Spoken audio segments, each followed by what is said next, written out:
Sure. Okay, good morning, everybody. My name is Emily Wang. Your moderator today with the Great Philadelphia Association Realtors. This webinar is sponsored by our diversity committee. I'm a realtor with Century 21 Advantage Gold, a CIPS designee and instructor, and serve on the NAR CIPS Advisory Board. I have been heavily involved with global real estate since 2018 by promoting the local market to our international investors and buyers in residential and commercial real estate transactions. I've been licensed since 2005 for about 20 years, been living in Philadelphia for about 30 years. I also initiated the global marketing with Pennsylvania Association of Realtors in 2024. I traveled to different countries on the trade missions and connected with global real estate investors and professionals. GPAR's diversity committee supports diverse communities and helps our members grow in global real estate. The reason we pick up United Kingdom as United Kingdom stands on the top 5 foreign buyers of country of origin and one of the top destinations for U.S. buyers buying abroad in the National Social Realtors 2025 International Real Estate Transaction Report. Today's agenda will be, I will speak about National Social Realtors Global Initiative, CISME, and CIPS, and then followed by United Kingdom Real Estate Market and AR Ambassador Remarks. And then we'll have the connecting with the local British community with a special guest from local, and we'll have the question and answers. This session will be recorded. The materials and the survey will be emailed to you. Please drop questions in the chat. Please make sure to mute yourself during the presentation. If you're using cell phone, please add your name so we can know who you are. For CIPS designees and the global friends, you may tap your name on the chat. So we will welcome you from everywhere in the world. Thank you so much. And I also want to introduce our CEO, Kate here. Kate Berard, she just joined us last year. And then our Director for Government Affairs, Lexi, she's also our host today. Thank you, Lexi. And then this session also want to give a special thanks to our immediate past president, Annette Collier. She and I, we have been working together since last year to present a few of the global webinars to our guests. Thank you, Annette. Annette is also a CIPS designee. Okay, so I'm going to share my screen now. We're going to talk about the NAR Global Initiative and also the Certified International Property Specialist, the benefits.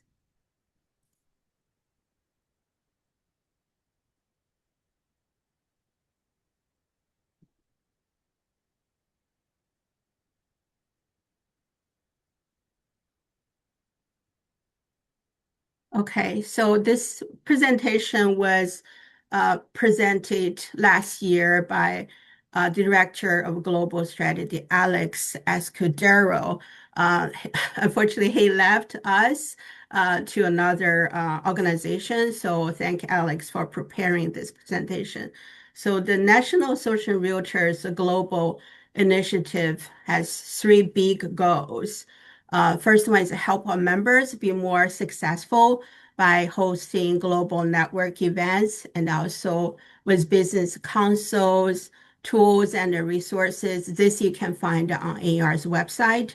And also we will help to raise the level of professionalism through education from the Center for Real Estate Development and the international real estate members. The third thing is develop global markets with the implementation of a best practice, and then we have bilateral partnerships. Global presence. There are 6 continents. So AR Global existing all these 6 continents and with 78 countries around the world. We have 100 plus. Every year we have additional bilateral partners with different countries. There are about 8,000 international real estate members around the world. The global engagement, 25 global ambassadors, and one of the ambassadors will join us today. We have 6 global coordinators, 130 global councils in 28 states in US, 40 ambassador associations. So they're very specializing in education and also connections. According to the International Transactions Report in 2025, this poll was conducted for all this report happening in April 2024 through March 2025.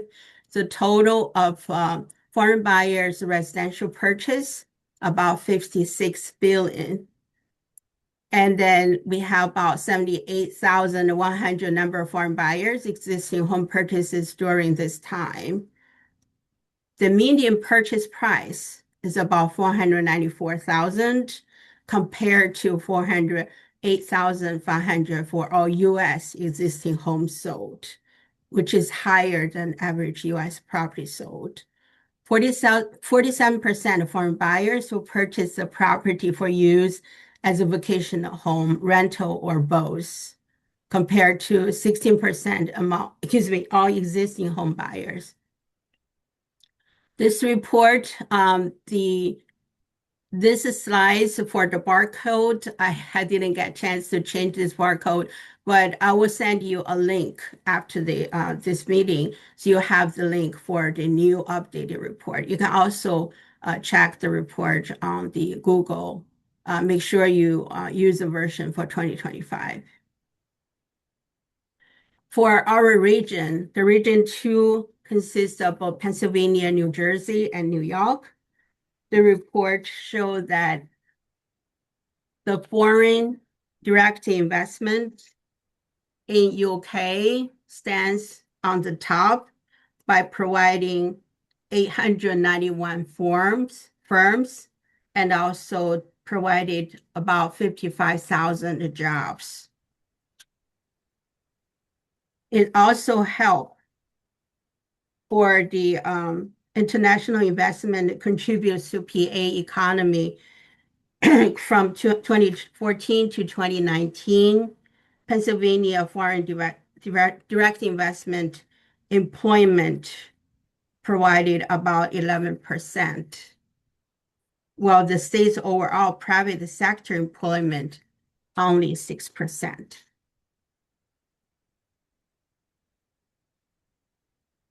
By connecting with global, you can connect globally to invest locally, and also global connections will lead you to local transactions. So you don't need a passport to go abroad to every country in order to connect foreign investors and also with real estate professionals. This is our connections on social media if you want to connect on Facebook, LinkedIn, and also AR Global. So this one will end our AR Global introduction. I'm going to share another slide about the Certified International Property Specialist. Let me stop this sharing. If you have any questions, feel free to put your things on the chat. Let me share on the screen.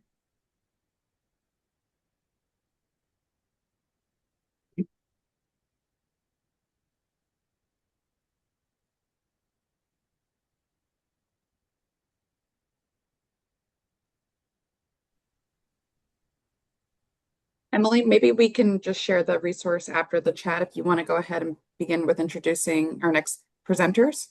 Yes, I haven't finished this one yet. Share. There's the CIPS benefit one. Okay, this one. Okay, sorry. Can you see this page now, Lexi? Yes, we can. Lexi? Thank you. Okay, sure. Okay. So the Certified International Property Specialist is directed by Center for Realtor Development and their National Association of Realtors. They are our top reasons to earn your CIPS. The CIPS curriculum covers key topics such as global transaction tools, cultural differences, excuse me, regional market insights, and cross-border business practices. So this education ensures that you're well prepared to navigate the complexities of international real estate. It also help you expand your client base. With the CIPS designation equips you with the knowledge network to work with international buyers, sellers. As the international real estate transactions grow, this credentials will help you to attract and serve diverse clients, including the investors and foreign nationals from abroad. It also help you increase your earning potentials. With the CIPS designation, you can build your own global network. So I have large Facebook connections with a lot of CIPS designees and the real estate practitioners from abroad with so many connections. So the CIPS members gain access to a global network of over about 4,000 real estate professionals. You also gain professional recognitions as your marketing tools. The member benefits, you can access the referral network, especially for the exclusive Facebook group for US and global CIPS referrals. So this Facebook page only for CIPS designees. And also you can get access to a CIPS directory to check anybody who are licensed to CIPS in everywhere around the world. You can have access to the e-newsletter monthly, and then bi-monthly publication on global real estate trends and updates. And you can also enter into the CIPS mentor sessions, especially for the new CIPS designees. You want to connect and also get to know what's happening in the CIPS and the global market. And this is some of the marketing tools. You also have a bi-monthly publication on the global perspective and an update. Social media. With the marketing tools, you can share with your own brand name, your pictures with the CIPS logo. The requirements for becoming CIPS designee. You have to take 5 courses and international business with international business experience, maintaining your designation. Become a CIPS designee. There's application form with 11 categories, and then there's some points too. So earning the point, you can have the following categories, whichever applies. Important thing about earning a designation, this is not international real estate license. I'm sorry, I said it wrong earlier. So this is not a license, it's just a designation. The rules and regulations in the country where you wish to represent clients must be followed. So this was slides contribute to Julie Swan. She's a manager for Credential Operations Center for Realtor Development. Yeah, I'm going to stop slides. So if you have any questions, again, you can put on the chat. So we'll move on to the next agenda. It's my honor to welcome our two special guests from UK. They're about 4 hours earlier of us. And then we continue to celebrate the Women's History Month. The first lady is Jane H. I'm not sure whether I pronounced your name correctly. She is a property mark leader and a past present. Property mark is similar like AAR, national, with extensive industry and academic experience. The second lady is Katie Griffin. She's a director at Saudi and Harris, chartered surveyor, public speaker, and past NAEA president. Please welcome Jane and Katie. They will share one slides. Yes. Welcome, ladies. Thank you very much. Thank you. Thank you for that warm welcome. Shall I dive in and start showing the slides? Would that be okay? Yes, you can. Let's do that. Good. Can everybody see that slide there on the screen? Yes, we can. Thank you. Excellent. That's super, super. Well, good morning, everyone, and thank you so much for inviting us to join you today from the UK. It's lovely to be with you and to talk all things UK and US in terms of our knowledge and experience that we have on our side of the pond, but also working a lot with some of your colleagues in the NAR and especially with Frank, who we've worked with for many years. I think I probably better start with a little bit of context about Property Mark. Property Mark is an organisation in the UK that plays a similar role in the property sector to what many of your professional bodies do in the US. One important difference between the UK and the US in terms of property trading is that real estate agency as over here, is not licensed or regulated nationally in the same way as it is in the US. So Property Mark represents around 19,000 estate and letting agents across the UK, covering residential sales, lettings, rentals, auctions and commercial property. And these are all agents who choose to be regulated. They don't have to be in order to operate in the UK. And they do this because they want to demonstrate to their clients and customers that they choose to be regulated to demonstrate the highest possible standards of professionalism in the UK. So in other words, firms that you can trust, people who are qualified, experienced, and choose to open their businesses to the scrutiny of auditors and regulators in order to demonstrate they are best in practice. So our membership requires agents to adhere to our strict code of conduct, obviously all the UK relevant laws that relate to property transactions. We all have to hold recognised qualifications and complete rigorous continuing professional development and training every year. So in order to help to support that, Property Mark also runs a member helpline because every day something comes up and you scratch your head and think, I haven't come across that before. I need some proper advice on that. UK housing legislation can be extremely complex and it changes quite frequently, as we're experiencing literally just at the moment. So our trained and dedicated specialists help to cover all aspects of all the different laws and jurisdictions across all of the four nations. All the laws in England, Scotland, Wales and Northern Ireland have similarities, but they differ fundamentally, and it's crucial to know where they are the same and where their jurisdictions change. And that's across all of real estate and rental, including rentals as well as sales. Another big part of our work is engaging with our government and regulators to help to keep shaping the housing policy and to improve consumer protection. So there are very few conversations that happen in Westminster with our government and the civil servants that work with them that don't involve Property Mark being at that table. So we are fortunate to help to be able to construct our industry over here for the good of all the stakeholders that take part.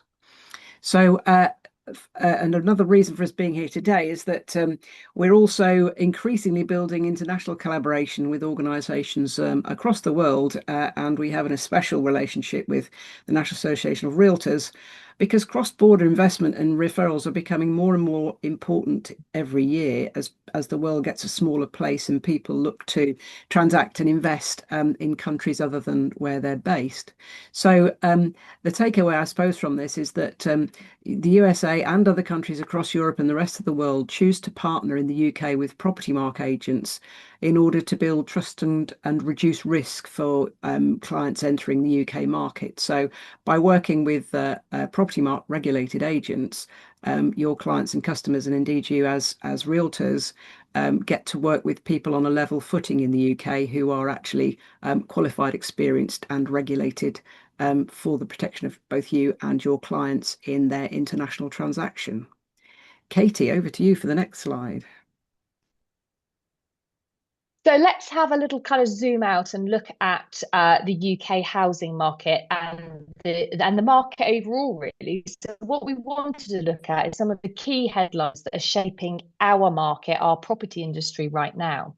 So interest rates are a really important starting point, and the Bank of England base rate is currently at around 3.75%, and that is a significant improvement from the peak of 5.25%, which we saw during our latest inflation spike. Mortgage conditions are really starting to stabilize a little bit, although we've had a little bit of a rumbling on the road in the last few weeks, and the mortgage companies are just repositioning some of their offerings at the moment. But we had seen a kind of a drop in mortgage defaults, which is always a positive thing during or since 2022, which is really, really encouraging. So a more stabilized housing market. So in terms of kind of pricing in the UK market, it's remained remarkably resilient, with prices kind of broadly flat or showing a modest sort of increase of growth of around 1 or 2% a year. So not standing still, moving forward. But we're seeing a growing north-south divide across the UK, with northern and regional cities really showing some quite strong growth, and some prime southern markets, particularly with country homes, where they've softened slightly. So it's kind of shifting around a little bit. But one positive change for buyers in particular is that now we've got a widest choice, probably the widest choice we've had for buyers since 2017, which always brings about a much more balanced market. And this is after quite a few years of real supply shortages. So really the takeaway position here is that the UK is a stable and negotiable market. It's ideal for cautious international investors. Thank you, Katie. So we've got a few charts here, but we've also got some nice, pretty houses for you to look at as well. So we'll just quickly touch on currency at the moment, and this chart highlights something that's very relevant for an international audience such as yourselves, which is currency movements. So over the last few years, the British pound has weakened against the US dollar compared with pre-2022 levels. And for American buyers, that effectively means UK property is cheaper in dollar terms than it was several years ago. And currency shifts obviously play a surprisingly large role in international property decisions. And many investors watch interest rates really closely. They watch interest rates as closely as they watch their property fundamentals and as closely as they watch their stocks and shares. So these are things that people keep an eye on, because at the end of the day, if you're going to invest outside of a market you know well, you want to look for stability and reassurance. So when US buyers look at the UK today, they often see two attractive factors. First, the relative currency value, and secondly, a housing market that's stable, and in particular has stabilized after the volatility that we had in what we now refer to as the pandemic years. So again, for investors in Philadelphia, this creates a compelling window of opportunity, we think, at the moment. The combination of the relatively strong US dollar and a stabilizing UK housing market means your capital can go further. You can get more bang for your buck, whilst entering still at a point of greater market certainty. In practical terms, that translates into stronger purchasing power, improved potential yields, and the chance to diversify internationally at a favourable moment in the cycle. So for those advising clients, the sort of takeaway is the currency position is not just a short-term advantage, but a strategic entry point into what we would consider now to be a mature, transparent, and globally trusted property market. Katie. And thank you, Jan. And so when we look a little more closer at the sort of market data across the UK, the story is really about stabilisation. And I know Jan said it several times and I've said it several times, but it really is stabilisation rather than rapid growth is what we're seeing. So after the pandemic boom and interest rate shocks in 2022 and 2023, the market has settled into something closer to normal conditions if it can do that. Transaction levels are really kind of gradually recovering and buyer activity has really increased compared with this time last year. However, our UK buyers are quite price sensitive and we are seeing a lot longer extended negotiation times and a greater emphasis on realistic pricing. It's what we would describe as a buyer's market. So another important trend to look at is that several regional cities are outperforming London, particularly places like we talked about before about this north-south divide. So in particular, Manchester, Birmingham and Leeds, where employment growth and huge infrastructure investment are really supporting demand. So buyers are really becoming a bit more analytical. There's a lot of data. They're very data driven and also very selective in this market. So it's shifted to value driven decision making really with those strong performances in the regional cities. And they are currently offering better yields and growth potential. So really, it's not just London-centric anymore, not just London focused, but we're seeing that the UK regional cities, which are heavily invested into, as really comparable opportunities for UK and for the US kind of as secondary markets to be looking at and considering and investing in. Thanks, Katie. So supply and demand, that's obviously that features large in people's considerations, and the supply and demand dynamics in the UK are shifting in interesting ways. So during the pandemic, we experienced very low inventory. People were very nervous to start with. They were like rabbits in the headlights. And of course, our entire transactional marketplace was closed down because we were all at home and we couldn't be out listing properties and putting them on the market. Interestingly, the government decided that amongst the very few people that were allowed to go back to work after 2 or 3 months of lockdown were estate agents and letting agents. We like to think it's because they saw housing as a very important factor, but also I think they probably imagined we were a little bit more dispensable than some of the other people that some of our colleagues and citizens around the rest of the world. But we particularly saw a lot of buyer competition, intense buyer competition, because people were largely wanting to escape the cities and move into the countryside. They felt that they were, living cheap by jowl was a thing that was contributory to the pandemic, and they wanted to be out into the fresh air. And that was also helped by technological improvements that helped people to accelerate the process of being able to move away and remote work. So that was quite a big thing, and that lasted into 2021 and into early 2022. But the situation's changed with more sellers now returning to the market, more people getting back on track again. And that means that buyers have got greater choice now and more negotiating power than they did a few years ago when prices spiked as a consequence. However, supply is still structurally constrained in many parts of the UK because we just haven't built enough houses over the last 2 decades. In fact, a longer period than that, really, but particularly given the population growth that we've had.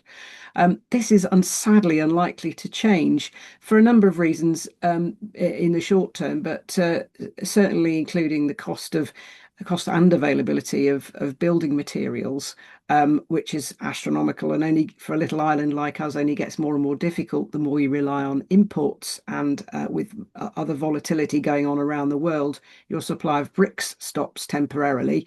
That's a big problem for us. But also we have a shortage of labour over here, which has significantly been restricted since Brexit, when a lot of our European tradespeople and manual workers sadly left the UK, and then slowed up our ability to be able to build properties at a level that we would need to do. So although the market has cooled slightly, the long-term fundamentals of supply shortage remain, and this tends to support property values over time pretty steadily. So for investors coming to the US the UK from the US, this creates a quite well balanced entry point into the UK market. You're no longer facing the intense competition that we saw a few years ago. That means more choice there for you. We've got better due diligence over here. We've got a better understanding of how international transactions work and a much greater scope to negotiate on price and terms. At the same time, the UK's long-standing undersupply of housing continues to underpin values, keeping things pretty steady and giving people reassurance around long-term capital stability. So as a takeaway, in simple terms, this is a market you can enter more strategically today, still benefiting from the structural supply constraints that support rental demand and future property price growth. But it does make the UK property scene attractive as an option for steady income and long-term portfolio diversification.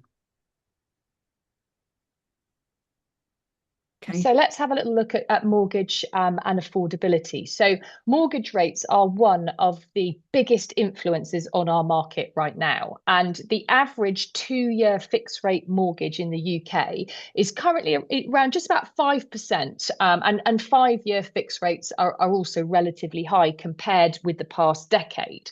So this affects first-time buyers most strongly because obviously affordability thresholds are tighter. The government are looking, and they talk about this regularly, and Jan and I lobby the government as well through Property Mark about trying to bring in an easing factor to first-time buyers. It's a cycle, it's a churn. If we can get the first-time buyers on, it shifts everybody in that wheel of the property market. So we're also seeing many homeowners coming off quite low or very low fixed rates from several years ago when interest rates were a lot lower. And this is having quite an impact actually on supply because those homeowners are now facing significantly higher repayments, sometimes double, sometimes treble, sometimes more on their monthly payments, which is a shock factor and is again fueling the economy. And they just simply cannot get those rates that they did when they originally traded up to their lovely new houses. So most forecasters expect rates to gradually ease over the next couple of years as inflation continues to fall and remains under control. But for the moment, last week, the Monetary Committee, Bank of England, met and they voted to keep interest rates the same. We were all anticipating another potential quarter or 0.25% cut, but it didn't occur. It didn't materialize, unfortunately. So these higher mortgage rates are reducing domestic competition. And obviously that creates great opportunities for those cash buyers or those equity rich purchasers. So you need to just be aware, obviously, that international financing structures do differ and will require specialist advice on both sides of the pond. But our kind of key takeaway that sort of Jan and I want to sort of get across is that US investors are in a really good position because the reduced local competition can create better buying opportunities, particularly if you are cash rich. Absolutely, absolutely. So cross-border flows. So we've already established that the UK and US property markets are already closely connected, and in many ways that connection is only strengthening. For agents, that creates a real commercial opportunity if it's approached in a structured way. So we're constantly seeing American buyers entering the UK market for a range of reasons. Education is a major driver, whether that's purchasing for your children attending university or long-term family relocation linked to schooling or further education. Alongside that, there are corporate and business relocations. So, sort of things that are unconnected, head decisions as opposed to heart decisions. But also there are lifestyle purchases. People like to live in historic cities. They may not see it as a permanent relocation, but they enjoy living in places like London or Oxford or Cambridge. or particularly cities that feature large on period dramas and such like. Quite a lot of people start their search for property by saying somewhere near that place, Downton Abbey, or something like that, which is familiar to them that they've seen. So they're looking for diversification of their investments into a stable, transparent market that brings other benefits with it. But equally, the flow goes both ways. Many UK buyers are very comfortable investing in US property, particularly in established markets such as Florida and along the East Coast traditionally. There's strong familiarity. People have had holidays in those locations and they feel strong ties to it. And for UK agents, having trusted US partners in the locations that they're looking to invest in is really invaluable, which is why it's so important for us to have these conversations, as Katie and I do with a number of states and different realtor groups. And it's really, really invaluable to us to have these conversations. So this is where referral partnerships become really powerful. So rather than losing an inquiry because it falls outside of your domestic market, and that's us as well as on your side, you can retain the relationship with your clients, add value, and create a new revenue stream through referrals. But the most successful partnerships tend to go beyond just a simple name exchange. They're built on mutual understanding, empathy, knowing how each other's market operates, being clear on referral expectations, and ensuring both parties can confidently guide clients through differences in, as Katie said, the financial arrangements, legal processes, taxation, transaction timelines, other things that are not necessarily familiar on both sides of the pond. So agents who take the time to understand the international buyer journey and how that's going to feel for them, how that experience is going to be like, including currency considerations and lending structures and legal representation, tax implications, those realtors are typically the ones who stand out. And from a client's perspective, cross-border transactions that can feel complex, being able to introduce a trusted, knowledgeable partner on the ground is hugely reassuring. And it's often the deciding factor on whether or not they actually make that big leap and proceed. So in practical terms, that might mean building a small network of trusted agents in key locations, agreeing clear terms, and maintaining regular comms so that relationships stay alive rather than transactional. But also there are other things, exciting things we think coming down in the wind. Property Mark's taking practical steps to help agents capture this growing international demand. And in collaboration with the NAR, we're producing what we call a Connect referral platform. This is set to launch in the UK fairly shortly now, and then the next stop will be expanding to the States very soon after. And this will create a structured, trusted network for agents on both sides of the Atlantic to refer clients with confidence to agents who are the same caliber on both sides of the pond. So rather than informal or one-off introductions, Connect will enable you to create consistent, trackable and mutually beneficial referral relationships. It will help the UK agents to support clients investing in the US, and the US agents will be able to confidently introduce buyers into the UK market to regulated agents at Property Mark, all while retaining those personal client relationships and unlocking additional revenue streams at the same time. So we'd love to come back and talk to you about Connect at a later date, if you're happy for us to do so, when we're nearer to launching in the UK. So the takeaway for this is there's a genuine two-way flow of buyers between the UK and the US, and that's going on all the time. Agents who build strong reciprocal referral relationships really position themselves well to capture that international business, strengthen those client relationships, retain those clients because they may come to the UK and buy property, but they also may come back home to Philadelphia again, and you want to keep that relationship going with them all the time that they're away, and also to unlock new income streams beyond our sort of domestic local marketplace. Katie. So what we wanted to do was basically kind of flow back to Philadelphia, so and highlight why the area is such an interesting market right now. And this is something that we can pass out to our members, which is this cross-border flow. So from a UK perspective, how we see it is that the city offers a really compelling combination of big city amenities with excellent connectivity to New York and other East Coast markets. So the local economy is supported by strong, robust sectors, including healthcare, higher education and manufacturing, which always provides stability for housing demand. So importantly, home values are still relatively affordable compared with other major US cities. And all of these factors, we believe, make Philadelphia a really attractive proposition, both for kind of domestic buyers, but also for international investors.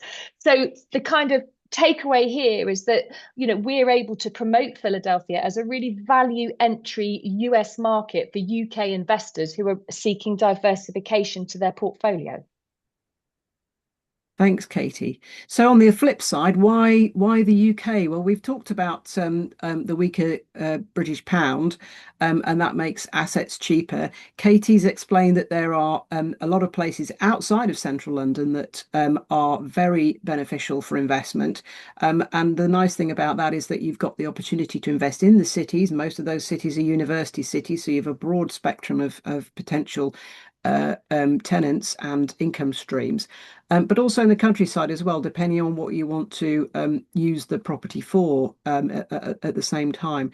So we're seeing particular interest in areas such as the Cotswolds, parts of Surrey and Sussex along the south coast.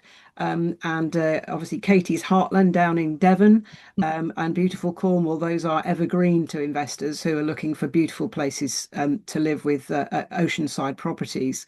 So lifestyle buyers and motivated sellers are creating pockets of opportunity for themselves, especially where pricing has adjusted following the post-pandemic surge.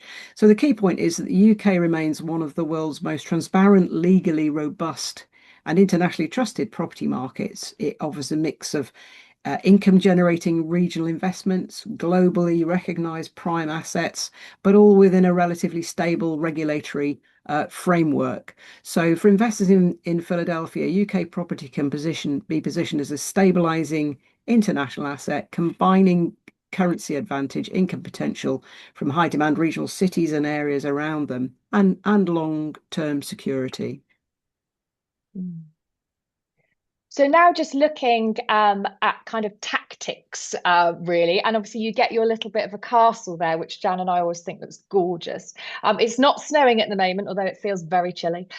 So successful transactions require pricing discipline, anti-money laundering, which is one of our compliance situations, and use of technology. So for agents working with international buyers, a few kind of strategic tactics can really make a significant difference. So the first is obviously the pricing realistically and pricing correctly is hugely important because we know that all buyers, including international buyers, are now very data driven. So one of the things which is our AML, so anti-money laundering, is verification of funds.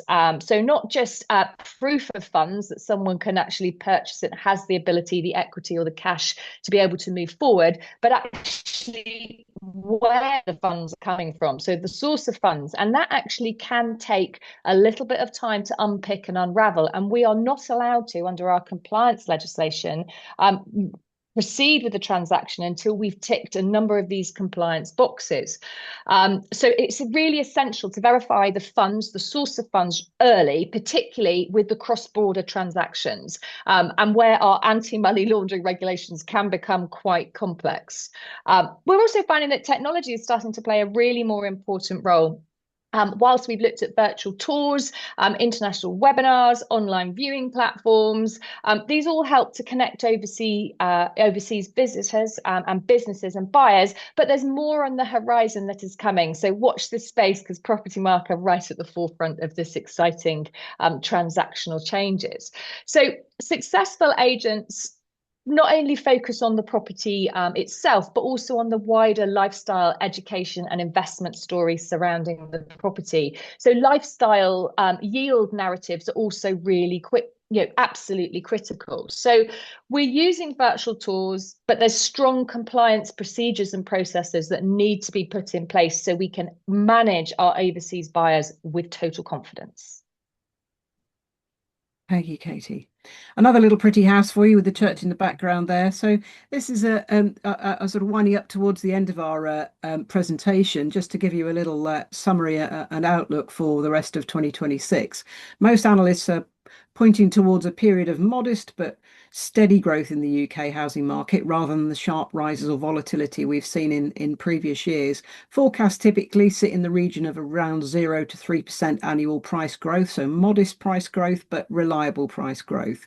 So that reflects a market that's stabilizing as inflation comes under control and interest rates begin to ease. So that in practice means a shift backwards towards more predictable, sustainable conditions where pricing is driven by the fundamentals that it should be, like local supply, employment, affordability, rather than short-term shocks and such like. And that enables people to make more confident data-led decisions.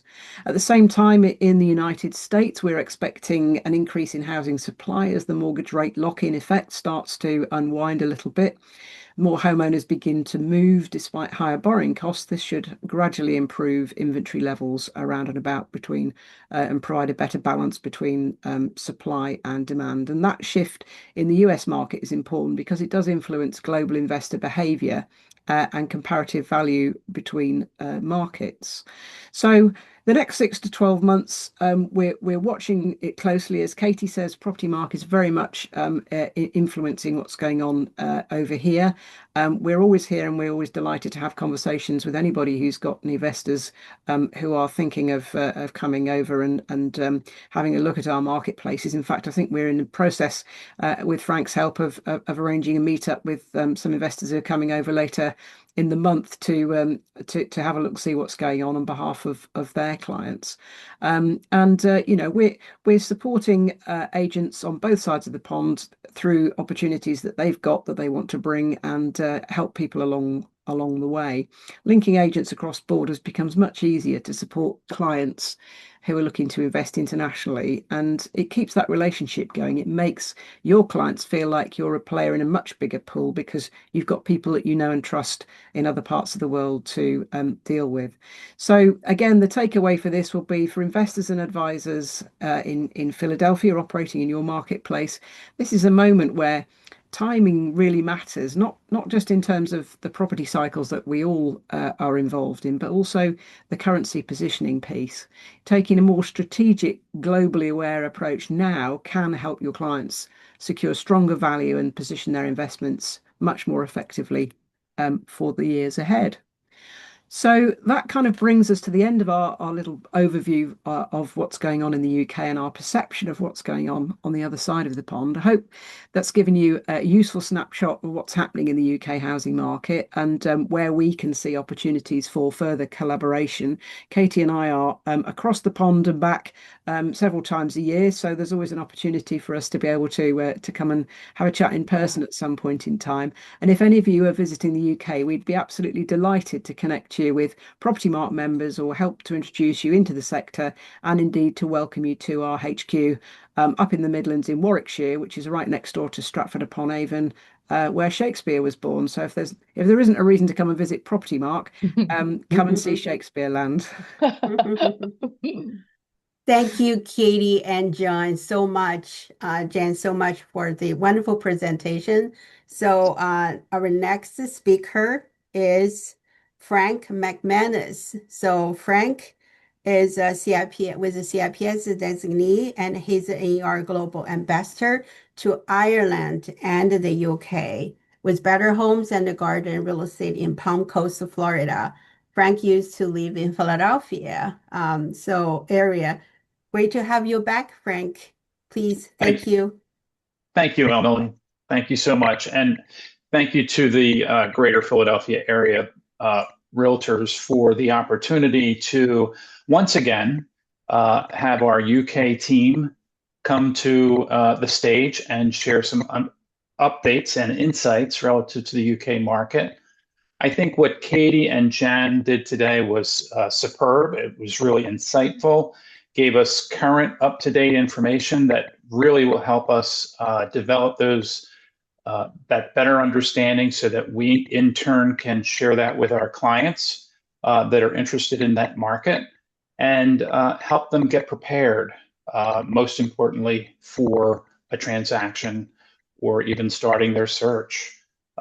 So what I wanted to share with you today is a little bit about the NAR Global Ambassador Program. I am your Global Ambassador for NAR, supporting both the United Kingdom and Ireland. I've been in this role this is my third year, got one more year to go. And just to highlight a few things, I represent NAR in this role to provide an official liaison between the countries and the partners.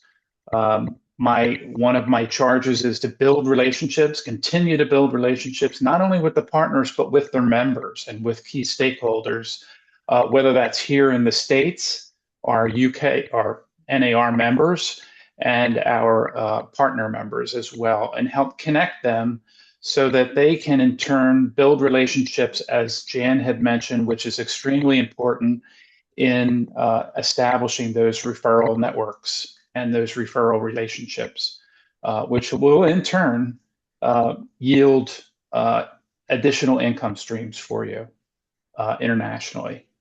Another part of my role is to ensure that we're bringing market insight. And today is a prime example of that. Jan and Katie provided some key insights relative to the currency markets, the trends relative to market prices, median prices, regional areas, et cetera. So that's a great opportunity to have that sharing both ways. Event participation, relative to each year, we have the opportunity to attend and represent NAR at the bilateral partners annual conferences. The UK Property Marks annual conference is on June 10th, I believe. I had that date right. 12th, or the right. 12th, the 12th, the 12th, Friday the 12th.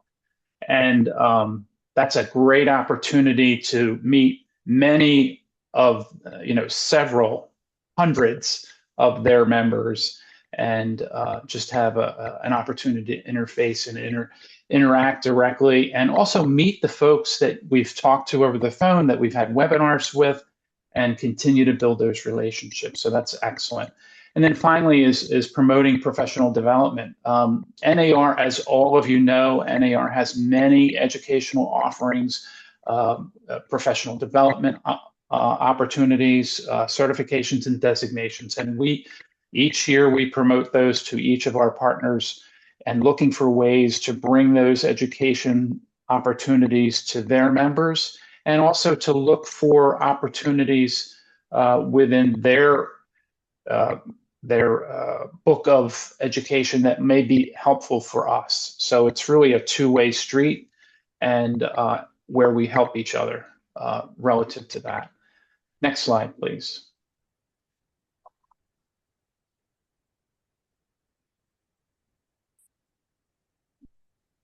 And just finally, I just want to, help connect again.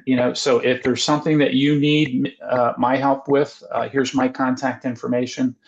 Relative to the UK, our bilateral partner there is Property Mark. They are located in Warwick, and they have an office in London as well. Nathan Emerson is the current CEO, and Jan and Katie work very, very closely with Nathan on a daily basis. Our NAR Ambassador Association. So we have a global ambassador, we have a bilateral partner, and then we have an ambassador association in the States that also provide support to the partner. And in this case, it's Broward, Palm Beaches, and St. Lucie Realtors here in Florida. And the point person there is Jessica Lowe. If you are interested in Ireland, we're not talking Ireland today, but here's the information for Ireland as well, with the CEO there and the Ambassador Association and their contact. So again, if there's anything I can do to assist you in building your global business relative to the UK and Ireland, please don't hesitate to reach out. I'm here to help, and I thank you for your time today. And again, Kate, Lexi, and Emily, thank you so much for the opportunity to bring this very important information to your members. Thank you so much, Frank. Thank you. Now, how do we connect locally? Please welcome Howard Silverstone, former president of British American Business Council of Great Philadelphia, and MBE honoree. I would also like to express my sincere gratitude to President Zach Talmina and the Senior Manager Mackenzie Sarton for their support. It was a great pleasure meeting them at the recent BABC event at the Johnson Massey in Wayne, Pennsylvania. Thank you, Howard. Go ahead, please. Thank you. Hi, thank you. Hello, everybody. Katie and Jan, thank you so much for there were some key points you hit about Philadelphia, which I wanted to express in my discussion this morning. As you can tell, I'm not from Philadelphia. Uh, I, uh, I'm from London, and Katie, you said something which struck a chord with me, which you said about things are not London centric anymore. Yeah. And you know, the vision of America when I first came over here was New York, Los Angeles, and everywhere else. And I came to Philadelphia for a year in 1985, and it's now 2026. So that should tell you something about the magnetic pull of the Philadelphia region. So as Emily said, I'm here representing the British American Business Council. We promote the trade and investment relationship between the UK and primarily Southeast Pennsylvania, Southern New Jersey, and Delaware. And just to give you some perspective, when I first came to Philadelphia in 1985, there was one flight a day from London to Philadelphia. And depending on the time of year, that would either stop in Montreal, Pittsburgh, or Boston. There weren't enough passengers to come directly to Philadelphia. Now there are at least three flights a day directly between Philadelphia and London, as well as flights from Philadelphia to Dublin, Frankfurt, Rome, Paris, Madrid, Lisbon, and Amsterdam. That should tell you something about the nature of how things have changed in the Philadelphia area and the way that business is conducted with Europe. You know, we've faced challenges over the last few years. Brexit was obviously something we were concerned about, and that was before we knew that COVID was going to come along. And I think COVID did more damage to us than anything because it kept people away from being able to network with each other. And that's primarily what the British American Business Council is a networking and connecting the dots organization. I wanted to give you some statistics that will really tell you about the relationship between Philadelphia and Pennsylvania as a whole and the UK. There are between 55 and 60,000 people who wake up each day in Pennsylvania and go to work for British companies, which is really mind-blowing. You know, as I said before, people think about New York and LA. They don't think about Philadelphia. Most people's view of Philadelphia, if you ever watched the movie Rocky, the original Rocky, where it was shown as a gritty city. Yes, we have Gritty now, who is the mascot of the Philadelphia Flyers, but it really is truly a world-class city. And just to emphasize that, Bucks County, which for those of you who don't know, Bucks County is one of the counties, one of the adjoining counties to Philadelphia, recently entered into a partnership with the University of Wrexham. And students can go from Bucks County College to Wrexham and get their bachelor's degree in an additional year. And then there's an option for them to get a master's. And we recently had 6 members of parliament who represent different constituencies in Wales come to Philadelphia to promote that relationship. There are somewhere in the region of about 44,000 people who are British expats. So not those with ancestry, but those who have actually come from the UK. Roughly between 44 and 50,000 in Pennsylvania, and about another 25,000 in New Jersey, and maybe another 5,000 in Delaware. So there is a tremendous amount of traffic going back and forth between the UK and this region, which is why, again, Katie and Jan, I was really happy to hear you talk about, you know, some of the promotional aspects of this region. The the expats tend to congregate in specific areas in this region. The main line, which I know many of you have heard about, which has adopted the names of many Welsh towns, Lower Merion, Radnor, Wayne, Bryn Mawr, maybe not pronounced the same as they are back in their original country, but that's where there's a tremendous number of British expats here, and that's because of the financial and pharmaceutical jobs and the employers out there, plus a strong school system and lots of golf clubs and cricket clubs. Yes, we play cricket over here as well. In fact, the very first cricket club in America was formed in Philadelphia back in the 1800s. There's the northwest suburbs, which also attracts a lot of British people, Chestnut Hill, Jenkintown area. And then, of course, by definition, University City, specifically around the University of Pennsylvania and Drexel University, which is where most of the academics, researchers, and grad students are. And then over here in New Jersey, where I live, there's the Princeton area, obviously because of Princeton University, but also a lot of pharma and biotech in that northeast corridor that connects the Philadelphia area with New York. And here where I am in southern New Jersey, because we are close proximity to Philadelphia. I live literally 7 miles from Philadelphia, and I may be in a different state, but it's 15, 20 minutes. It's an easy commute. There's a high-speed rail line, and it's very easy to get back and forth. Some of the other things I just wanted to talk about in terms of the British American Business Council, some of our flagship members, what we call our club level members, our senior members, include American Airlines. And I can't say enough about American Airlines. They truly have been a fantastic partner for us. And certainly for those of you who are looking to look about, crossing the pond for real estate, American Airlines is the one who's really responsible for all of these international flights to Europe and have done a tremendous job. Philadelphia has become a huge hub for them. When I first came over here, the international flight came into what used to be an aircraft hangar on the far side of Philadelphia Airport that's now used by UPS. We now have a world-class international terminal, and that's largely thanks to American Airlines and British Airways.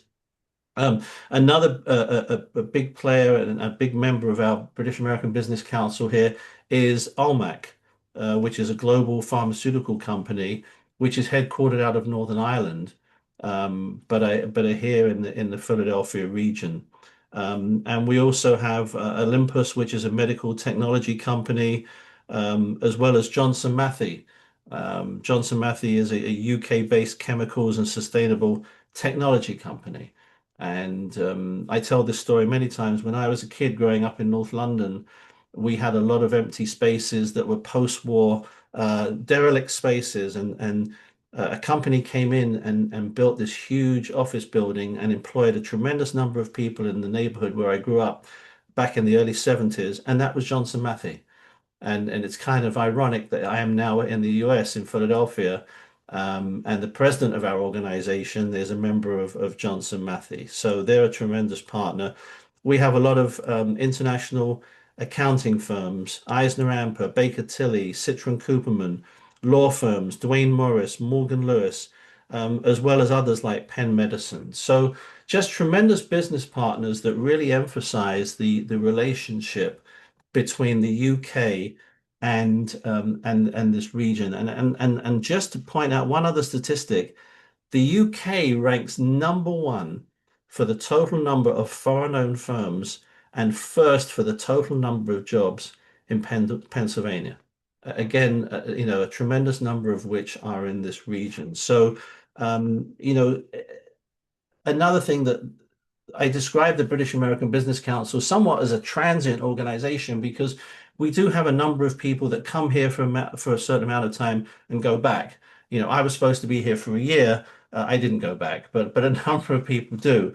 So the relationship with those of you in the real estate industry is extremely important, because there are people who are going to be repatriated back to the UK through their businesses, and things change very quickly, and they may not want to go back to, if they came from London, the London market may be a little expensive. They may want to go back there. They may need help knowing which are the key areas they should go to. So this relationship is really important. Just a couple of other things that I wanted to mention here that Philadelphia, for those of you who don't know, just a little bit of history. When I first came over here in 1985, the buildings in Philadelphia, downtown Philadelphia, were limited to the height of William Penn's hat at the top of City Hall, and in 1985, that agreement was kind of broken, and a new building was Liberty Place was built, which went far beyond that. And now, if you look at the skyline as you come in from New Jersey or suburban Philadelphia, it really is a world-class skyline that shows the world-class nature of this region. And certainly from my standpoint, as someone who's been here 40 years, which is now a lot longer than I was actually in the UK where I was born. I've just seen tremendous growth, and as I mentioned, the flights in and out the airport and the number of people that are employed in this region really show you the tremendous advances this region's taken, in no small part to the relationship between our area here and the UK, and that's why I'm very happy to be part of it, and thank you for including me today, because I really want to emphasize that relationship. So thank you, Emily, and everybody else. Thank you so much, Howard. Thank you. So we're now open for questions. You may type in the chat, and Lexi will lead the Q&A. Thank you, Lexi.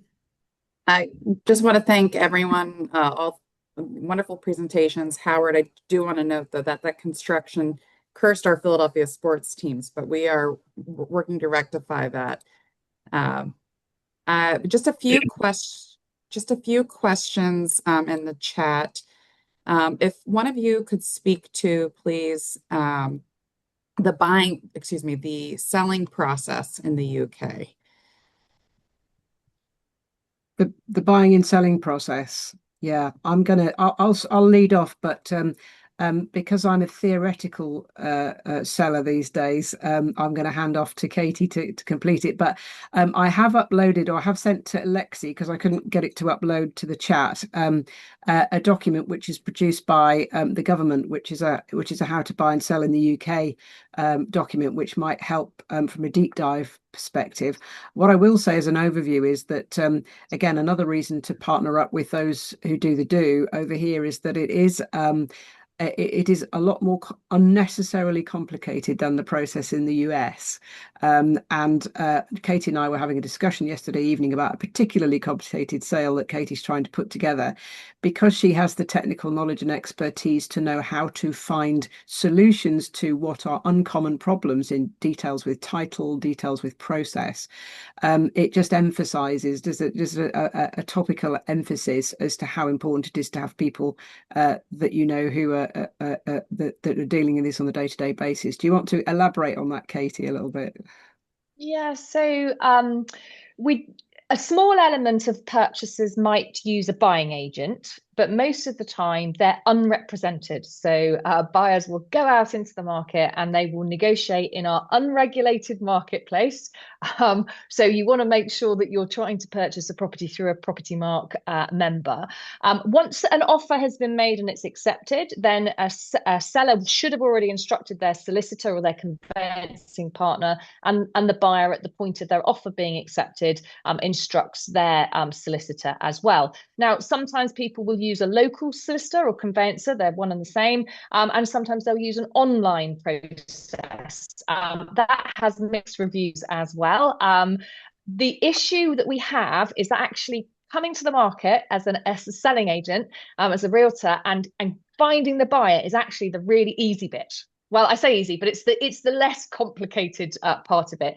Finding or agreeing that sale, proof of funds, source of funds, ID, we have to do politically exposed person, so PEPs and sanction checks before we can enter into any kind of relationship or a transaction with a buyer. And that can take 2 to 3 weeks to pull all that information together. At the point is we're not able to mark a property as sold or sale agreed to that buyer until we've done those compliance procedures and processes. Then everything goes to the solicitors. And we act, I always say, I'm the jam and the cream in the middle of the scone. So we are the middleman, basically holding together chains, which could just be Jan and I buying from one another, but it could be then Frank's buying from Jan, and then Howard's buying from Frank, and then Emily's coming in and she's going to buy from me. And suddenly you've got quite a long chain of buyers and sellers that you've got to manage the process, expectations, and timing. And the difficulty with the UK transaction market is that I couldn't say it will take you 30 days to move to an exchange, which is the legal first stage of buying, and then completion. Because actually, it's more likely to be 16 to 17 weeks. That's the average time it's taking once a sale has been agreed. Now, you would have thought in this paper-free digital world that transactional time should be really swift, but actually it has got a lot worse, and the transactional times have moved out. And that's if everything goes smoothly. So as Jan alluded to, if you've got something a little bit more complicated, we might have a restrictive covenant. So you might not be able to park a commercial vehicle on your driveway, for instance, or you can't have a camper van or a mobile home. And then you find out that this is part of the title, and actually that buyer can't park their works van on the driveway. So we've been working at Property Mart to try and do a lot of material information, so upfront information, to try and get some of these bumps in the road ironed out before a property comes to the market. Whilst we've been doing that, we've also been working with the Law Society and with the government to try and speed up the house buying and selling process. And on the cards, on the horizon, although it seems a little bit long way down the line, Jan, isn't it, that every home will have a passport, so a single source of truth, so one place you can go to for information, which should speed up this whole process. Because as we all know, time kills deals, and the longer it takes, the more chance you've got of people having a wobble, or the mortgage market, the banks coming back and saying, little bit of uncertainty in the economy, I'm going to pull that deal and I can't offer you what I was going to offer you as a mortgage. So that's it in a nutshell. I'd love things to be much quicker. And sometimes a route of a sale is down the auction process, and that's starting to get a little bit more traction, but it's only about 6 or 7%, I think, of all transactions at the moment. But that's certainly one way to speed things up. But traditionally, auctions, you kind of throw a property with an issue with a title, or something that's a little bit difficult, might be falling down, or it's got a thatch roof and it needs redoing, or it's a listed building and building works have been carried out without any permissions. And so you're selling a liability. And therefore, whilst it's a quicker transaction, obviously the actual cost of the property is much cheaper to take into account that defective title or that liability. So some transactions move forward quickly, and some take a little bit longer, but there is not a single deal that I'm doing at the moment that is without its problems. And that's where the professionalism and the regulation kind of comes in with Property Mart, to make sure that we're doing everything we can to iron out those issues. Katie, if I may, if you were to compare new construction with existing properties, would you say that the new construction generally moves a lot quicker to close? Yes, to close. So once a buyer is found, obviously the new builds can sell off plan. So there's a monetary commitment. So often if you're buying directly from a developer, they will want some form of down payment or non-returnable deposit. If you're purchasing in the traditional way, you don't pay any money. There's no skin in the game until exchange, which can be 15, 16 weeks down the line. Right. So if you were to, for our US agents, if you were to step up to about 35,000 feet and look down at the process or the transaction, as compared to the US, the steps are pretty much the same, and of what they go through and look at. But as you zoom down, you're going to get into different regulations that require them to look at different things at a different depth. So that's essentially what takes a little bit longer. In addition, I just want to highlight that, and correct me if I'm wrong, Katie, is when you go sale agreed, that's essentially when we go pending.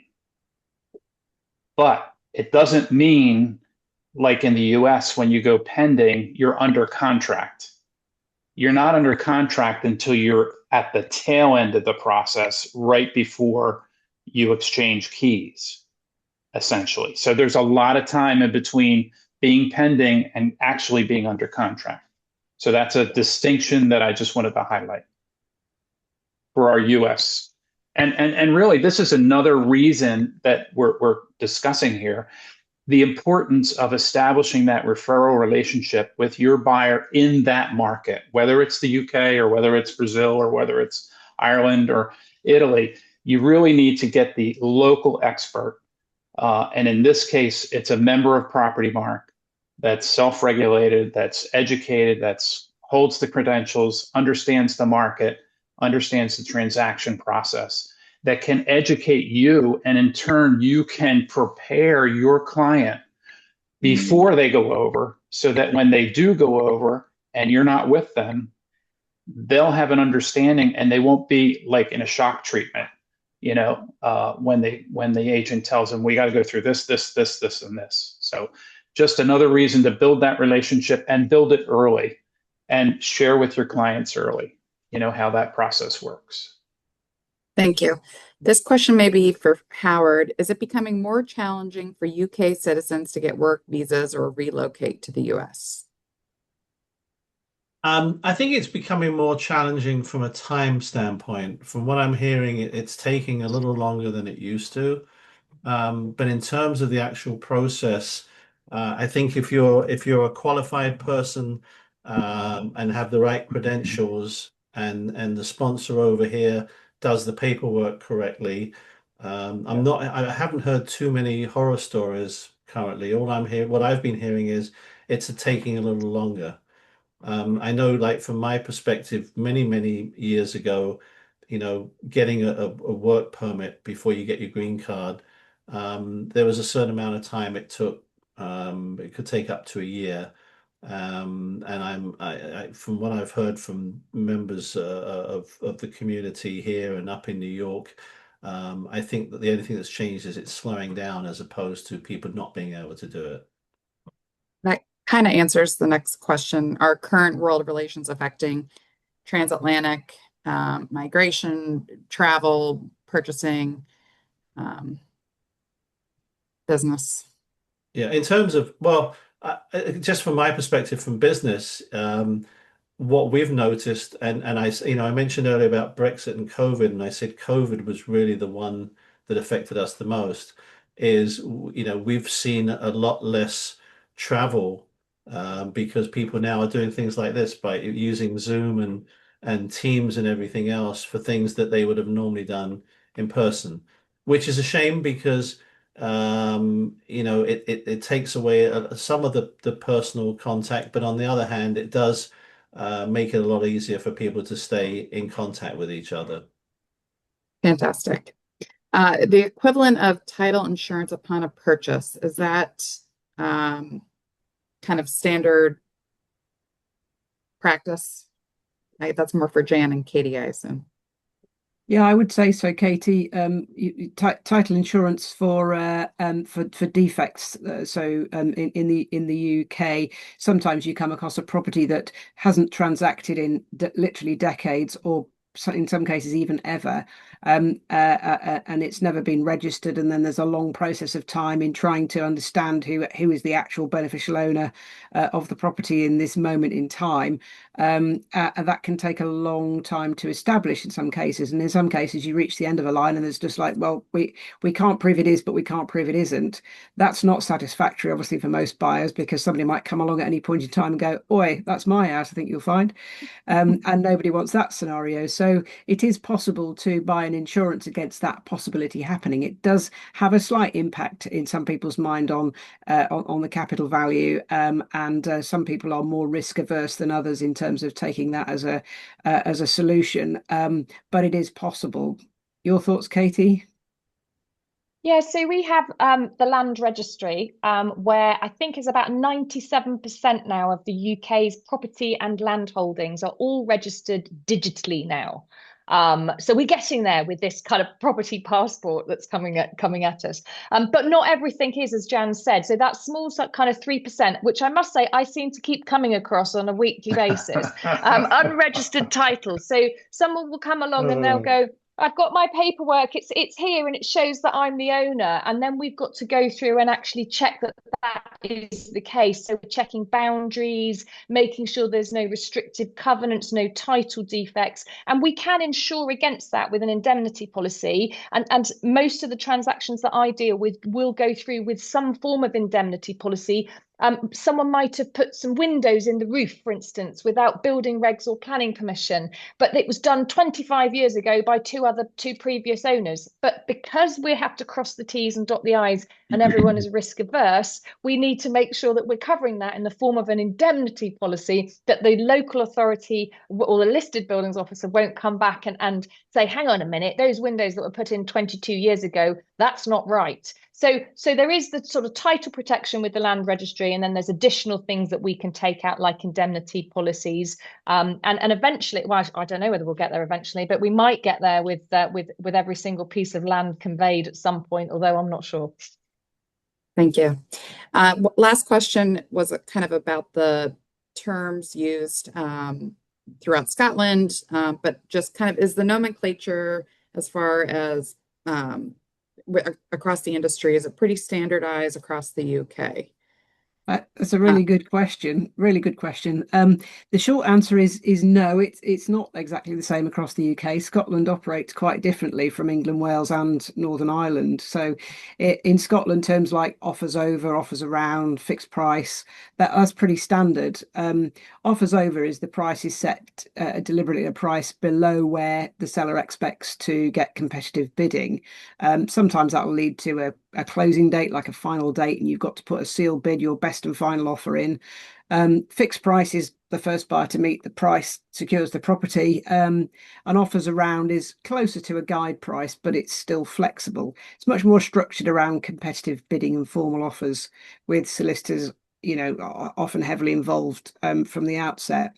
In England, Wales, Northern Ireland, it's different. You'll see guide price, which is like an indication of the seller's expectation, but not binding. Asking price, which is what the seller usually hopes to achieve, but still could be offers below or above. And then offers in excess of, sometimes you see that, although that's being more widely discouraged these days, but that's a little bit similar in spirit to Scotland's offers over, but it's less formal.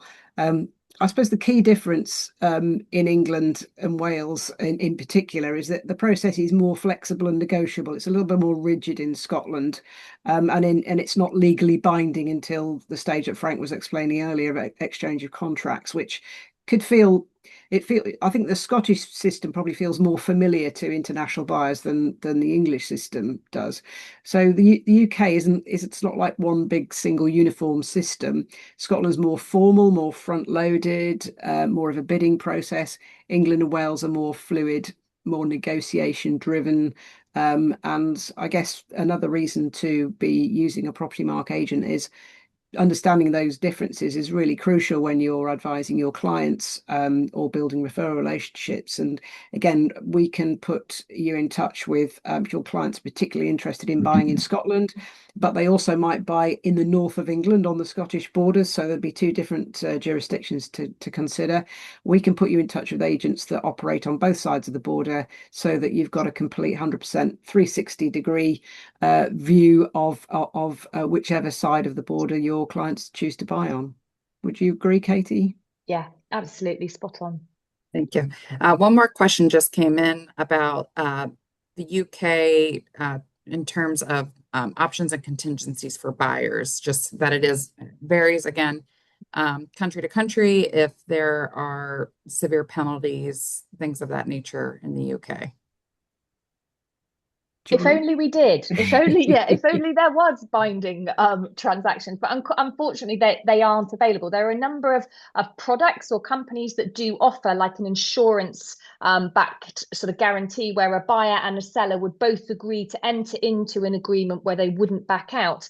And should they back out, there is an indemnity policy or a payout for time lost effectively. But until the government put in place some stricter and tighter rules, there isn't anything we can do to be able to make something binding until the point of exchange. Now, it is binding on exchange, and often exchange, which is when a buyer puts down at least 10% of the purchase price. Sometimes it's negotiated down. That is the legal commitment side. And should they then go on and not complete the transaction, they would lose that 10%.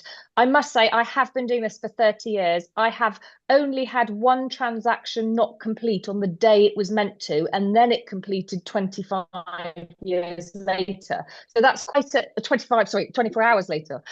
So there's quite a, people, they're committed obviously at the point of exchange and they generally don't back out. It's just getting to that point of exchange that is the clarity, really.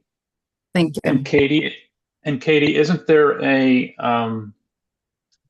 added benefit for the buyer if the seller backs out before they execute the contract relative to the deposit? They have to pay double? Not that I'm aware of, Frank, no. No? Okay. No. Might be a different country. They would just lose that money, but it's very rare for that to happen. About 30% of transactions in the UK that have gone sale agreed fall out of bed. So it's still quite a significant amount.